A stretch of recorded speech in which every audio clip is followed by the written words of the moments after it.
Hey runners, struggling with pain on the outside of your knee during or after your runs? You might be dealing with something called IT band syndrome.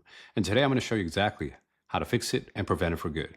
So IT band syndrome or ITBS is one of the most common running injuries, making about 12% of all cases. It happens when the thick fibrous band that runs from your hip to your knee, called the iliotibial band, gets irritated and inflamed due to overuse. So at the hip, actually, it's part of the TFL muscle, the tensor fasciae latae, and then it kind of connects with this fascia connective tissue, again, down the thigh to the outside of the knee. Uh, and this leads to sharp burning pain on the outer part of the knee or the outer thigh when running downhill or after long distances. But it could happen in other types of workouts, of course.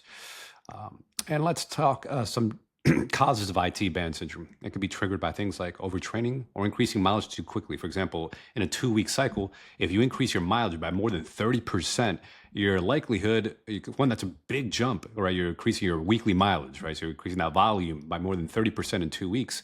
You're going to put yourself for a potential overuse injury, such as IT band syndrome. Running on slanted or uneven terrain, right? So if you're running and now you're like on uneven terrain, that can also aggravate, put more strain on one side, also cause IT band syndrome. If your hip muscles are weak, so as you're running, your hip muscles have to stabilize. And if you have weak hip muscles, they're not able to stabilize your thigh, your knee. That's going to put more strain down your knee. That can also cause it.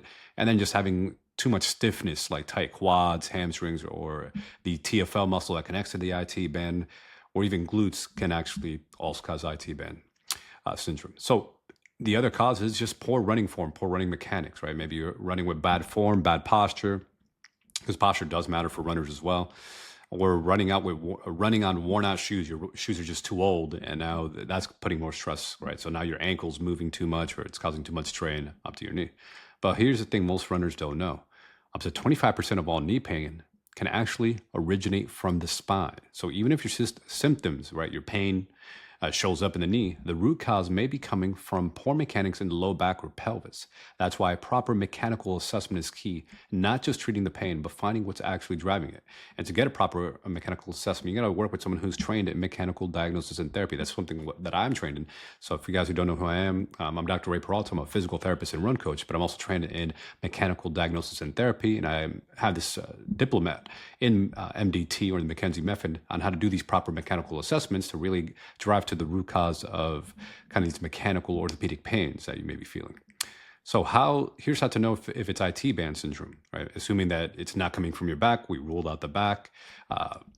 Most lay people are not going to know how to do this, so you'd have to have already worked with someone who's trained in mechanical assessment. But let's say it's just IT band syndrome.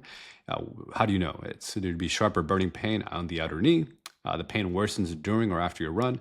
You have swelling or tenderness along the outside of the knee. A feeling that your knee is locking up or catching. If that sounds familiar, here's what to do next. So, one, you want to obviously decrease your training load if you're already in pain, right? It's in general rule of thumb, if your pain is like more than 5 out of 10, right? You're now in the, let's say, 6, 7, 8, 9, 10 pain, like severe pain, stop, red light, go down. You may modify to run, walk, but if your pain continues to persist, you might have to like take a temporary break from running altogether, even if you're not able to tolerate run, walk. And then obviously work with an expert, someone to help you rehab the injury, especially if this pain's been ongoing. It's been more than a few weeks. We're talking on months now. Definitely get some support for that. So preventing IT band syndrome is about smart training and taking care of your body. So one, when you're healthy, just increase your mileage gradually. Try to stick no more than 10%. Yes, it's okay if it goes to 15 or 20, but really, if you're a beginner, stick to the 10%. It's okay if it goes up a little bit, but definitely don't go above 30%. Don't go more than 30% increase in your training while from this week to the past week. So like if you look at your training in 2-week increments, in the past week, every 2 weeks, you shouldn't have a 30% jump, right? It should be under that. Now, again, 10 or 15% is not a big deal, but 30%, it should not go more than 30% in any 2-week increment cycle. Stretch your IT band, glutes, quads, and hamstrings. Make sure to strengthen your hips and glutes and core. Make sure you do proper strength training. Right? It should be enough to actually fatigue your muscle. It shouldn't be something that's so easy that you're like, oh, I'm barely breaking a sweat. No, it should be something, either a weight or exercise, strength exercise that you fatigue. You hit like complete muscle fatigue. You could do it in single set, right? Single set to muscle fatigue or muscle failure. I like doing like a weight training, 8 to 12 repetition max. If you are going to do calisthenics, it should still be a point where you hit complete fatigue in that muscle group. So you may have to add some bands or get some kettlebells or dumbbells. So squats, split squats, step downs, a different exercise to strengthen the leg, hip thrusters. Further, you want to make sure that you have, good running shoes. If your shoes are worn out, just just invest in a new pair of shoes. And you also may consider cycling shoes, like have a pair that running shoes that you alternate, like a pair for speed day, another pair for long days. Just have at least have, even if you don't want to do that, just have the same pair of shoes, but just have two of the same shoe, so you can just kind of alternate, kind of extend the life of the shoe to let the foam kind of reset in between run workouts. And then obviously you shouldn't be using the same running shoe to be your work shoe, right? So if you're going to work, you should have a different work shoe versus your running shoe. Further, when you're running terrain, make sure you're running on, soft terrain or softer terrain, especially obviously not sand right away, because that might be too much stress on your body, but you can mix it up. So when you're healthy, you could do different terrains. Trail running is good for this because it kind of varies the terrain. And then you could target different parts of your legs just from running on different terrains. But if you're already injured and stuff, you may have to just go on a track, a rubberized surface. Again, make sure your shoes are good for your comfort levels and that you're comfortable running in them. Sometimes people buy running shoes, they're not even comfortable running in them, so they should be comfortable for you. So some stretches you could do to help reduce IT band extension, right? There's a standing side stretch. You've probably seen someone crosses their legs together and they stand side to side. You could also sit on the ground, called the hurdler stretch, when one leg's folded in, the other leg straight, you reach forward. Then there's like a piriformis stretch where you cross the leg, a figure four stretch. You can lay on your back or sitting in a chair.